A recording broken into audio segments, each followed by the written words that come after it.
Hey guys, how's it going? Ghostly Rich here today, and today we are going to be assembling this Mastercraft Maximum engine cart. Picked this up because it looks just like the Performance Tools one. It's literally a bit cheaper, holds the same amount of weight, and it's the same color as my car. So I was like, you know what? This will be awesome. Either way, let's go over the parts. I already have them lined out. We've got them all right here. We'll go into this in a second. First thing you want to do, open up the hardware package. Go ahead, put the bolt, the spring washer, and a washer on every single nut. The big ones, these 5 ones that are the same size, and on all the small ones, and then put the nuts with the corresponding ones. Next thing, get your ratchets ready. 21 millimeter on the big ratchet, and then you'll have a 16 and a 13. And then get yourself your box wrenches. That's a 5/8 because I don't have a 16 to hold the nut. And then right here is a 14 millimeter. Now that we've got that all ready to go, put this one off to the side, and we're gonna go ahead and we're gonna work with this. Now before we use the 14 mil, we're gonna want to get this piece onto here because that's our first piece. To do so, let me quickly hook this up to our tripod so that way I'm not holding the camera. So this is our first piece. If you look in here, Mastercraft did a horrible job at cleaning up after their drilling parts. Take a file and deburr the holes. Trust me. Save yourself the anger. I'll show you in a second. Now that that's deburred, take this, put the screw on a magnet like so, bring it on the inside, and lift it up. Pull it so the threads are up like this. Go ahead, take your ratchet, but don't put it into the spline. Put it off to the edge. We're just holding the screw up. So now that it's sitting up like that, go ahead, put this over top of it, and see if we can hold both. Anyways, washer, spring washer, and nut.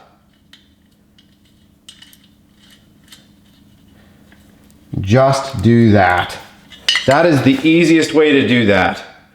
Now the other way you could do it, if you wanted to, you take a piece of tissue, if you don't want the nuts on this side, you would take it like this, you would put a nut on it like this, and you could sink it into there. Now I'll tell you the problem with this. One, this might not let you get in here because of the side wall, which is the hardest part about doing that. So you can try this end, you could even try here, but again, when you go to press down to thread the screw in, it's gonna remove it and then it's gonna drive you crazy. So if I were you, just use these as posts and make sure you deburr those holes, because otherwise you will be cursing every name in the book. Also, don't tighten these yet. I went and tightened this already a little too much, but anyways, the reason why is you're gonna have to pop in the next one. Once you get these two to the far side done first, come on, stop sticking to the edge.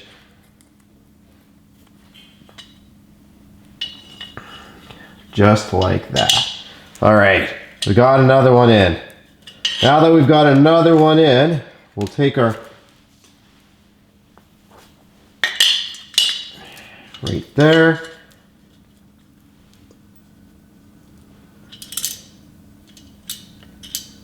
And just like that. Perfect. We got 2 started. Now, we'll leave those there.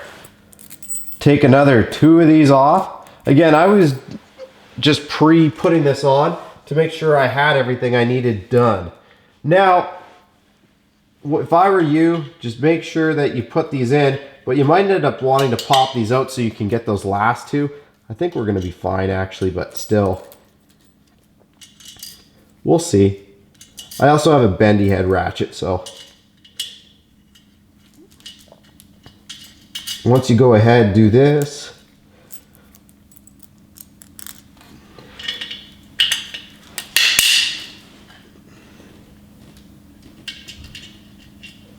Oh, whoops. There we go.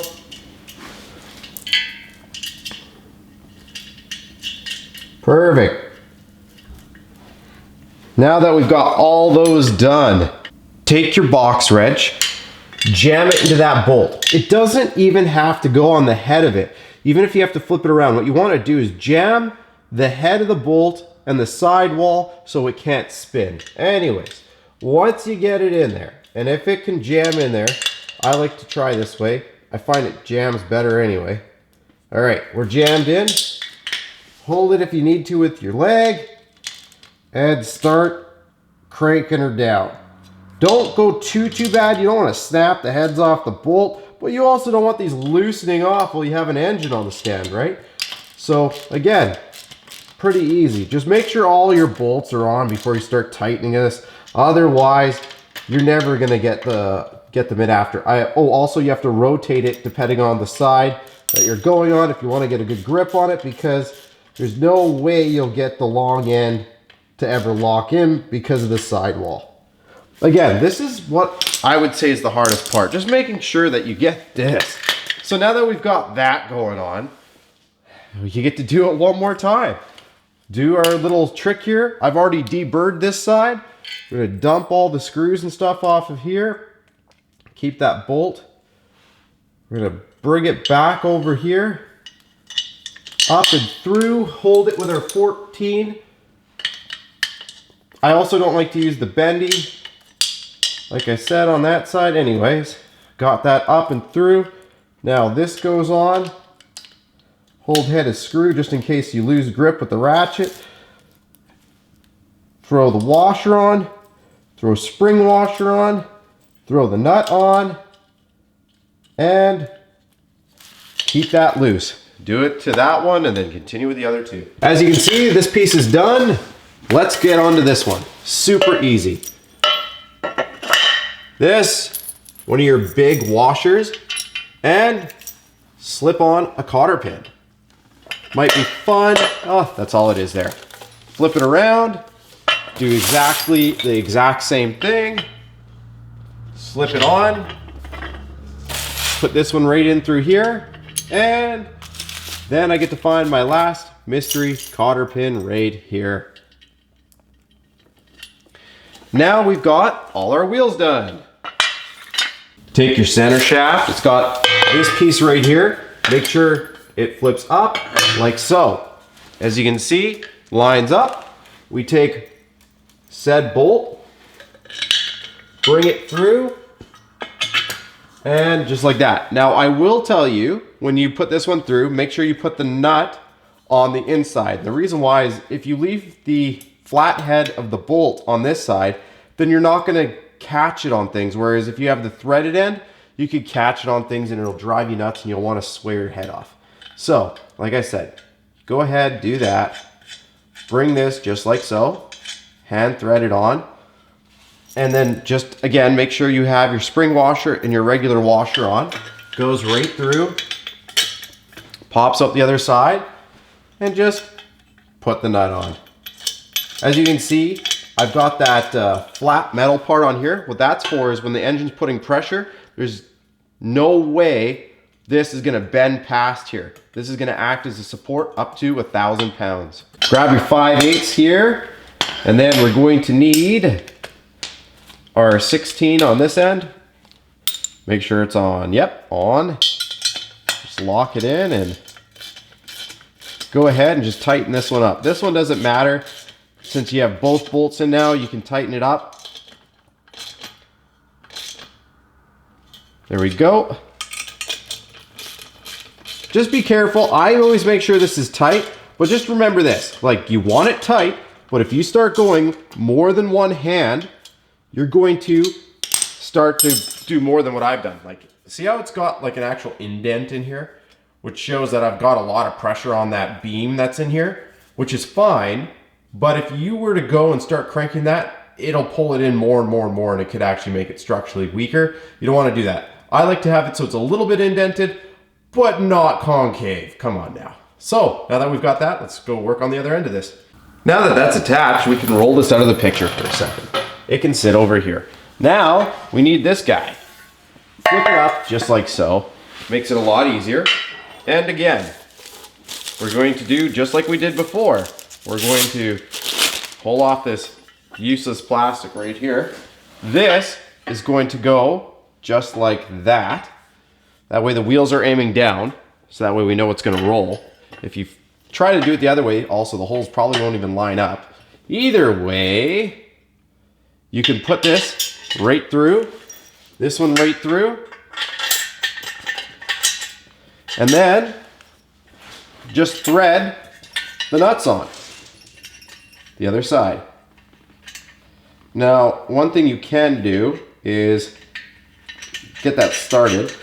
Show you another thing for making sure it's sitting flat against the ground.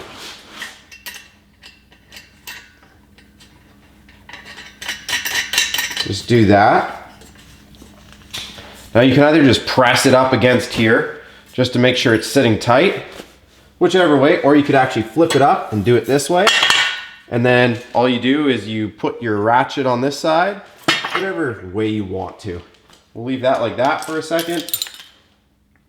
And this one should once again be 5/8. And we should have, where did I put her? Right there.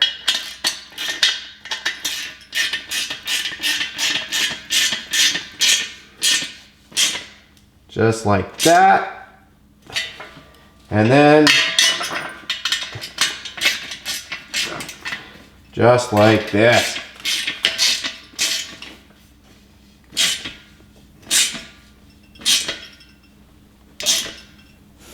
Perfect. Now that we know that's nice and tight, you can have this like this.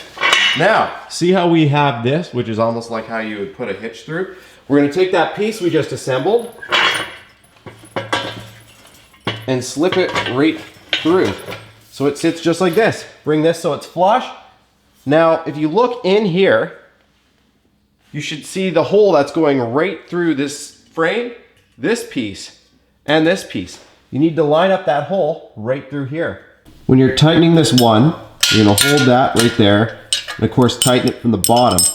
Make it so it's flush. It's gonna indent it just a tiny bit once again, but make sure the nut's at least flush. And again, don't forget your spring washer and your regular washer.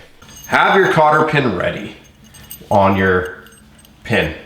What you're gonna do, take this, doesn't actually matter, but when you're mounting your engine, this part should be up. And the reason why is because these will get bolted to the top of your bell housing, or where your bell housing would bolt. And then the bell housing is usually wider, lower, so it'll mount right there. Anyways, I'll show you more in a second. Just slide this in, slide your pin in. Boom. That's how you lock it. If not, you would pull this pin and you can rotate the motor. There's 6 different positions with this one. Just kind of like the Performance Tool one. And as you can see, you can lock it in different positions for working on the valves, for working on the block, top of the block, bottom of the block, pistons, whatever you're doing. Anyways, we will put this back to top. Oh yes, and what's really cool with this kit, it actually comes with the handle. So you can go ahead, slide the handle in to turn it. Very important, because when you have a block on there, it can weigh quite a bit. Anyways, we'll go ahead, once again, lock it out. Always pull this out, otherwise it will fall out and scare you. Now that we've got that out, we'll just hand thread these in along this way. Now, when you go to put this on, you might say to yourself, what the heck? They didn't give me any hardware to mount my actual engine to this. Well, that's because every bell housing has different bolts. So they don't want to accidentally give you bolts and then you go and strip them into your bell housing. It's not how this works. You're going to have to go find some bolts, which are the threading of your bell housing, or however you're going to choose, but usually it's through the bell housing there, or where the bell housing would connect onto your motor. That's the best way for me to put it. On the bottom of your block, where the bell housing mates to it, is where this is going to mount onto. And you have to make sure you get the right bolts so you don't strip them in best way is to take the bolt that you have from your bell housing in with you, and then you can thread match it and then buy longer bolts to go through here and bolt into your block of your motor. And make sure that you get it in the most balanced position that you can. And then from there, well, now we've got Squidward all mounted here, and you can see we can move it around. And yeah, this isn't going to be tightened up yet. Make sure when you go to mount your block though, that these are tightened up. You'll probably use a box wrench after you set it. And that's all there is to this, really. I mean, the casters work, they move, and then they've also got the locks on them. Let's quickly go over this. You've got locking casters, which is perfect. Again, make sure you always lock when you are not rolling your engine around so you don't start wrenching on your motor and then all of a sudden it starts wandering on you, because that always sucks. Or it runs over your foot, who knows? Maybe you have a slanted driveway. Anyways, make sure you use your locks. For care of this stuff, if you want to, especially if you're using this a lot and going to be rolling it a lot with weight on it, I would highly suggest you use some marine grease in there just to keep this lubricated. And you can do the same right here to make this buttery smooth. Use some marine grease and that should protect it. But other than that, how would I review this? Well, so far from what I can see, it's built strong. The welds look good enough. And it looks like it's going to do its job just as well as any other one. You'll get to see when I'm putting the new motor, or I guess just an upgraded version of this motor, in here. And if it doesn't fail during the video, then you know it works. Anyways, press like if it helped you out. Subscribe for more. One last quick thing for when you're storing this. Go ahead, go down here. If you pull out this one bolt, that slips out of the T and this is free. So you could technically mount this on a wall, especially since you can pull this pin as well and pull the handle out of here, obviously. So this comes out, pull the pin. This can go anywhere in a cabinet. Then it's just this bar and that right there, and leave the bolt half threaded in down there so you don't lose it, or leave it on this bar. And then you can put this anywhere you want just by taking out that one bolt and one cotter pin. Makes it really easy for quick transportation. By the way, if I was going to improve this product, just in case someone from Mastercraft ever ends up on here, add an eyelet on here so this slides in and sits right here and holds the handle so it can't be lost, just like we do with our shop crane. See how it's got a handle holder? It's a little bit more metal, but makes all the difference so you don't lose your handles.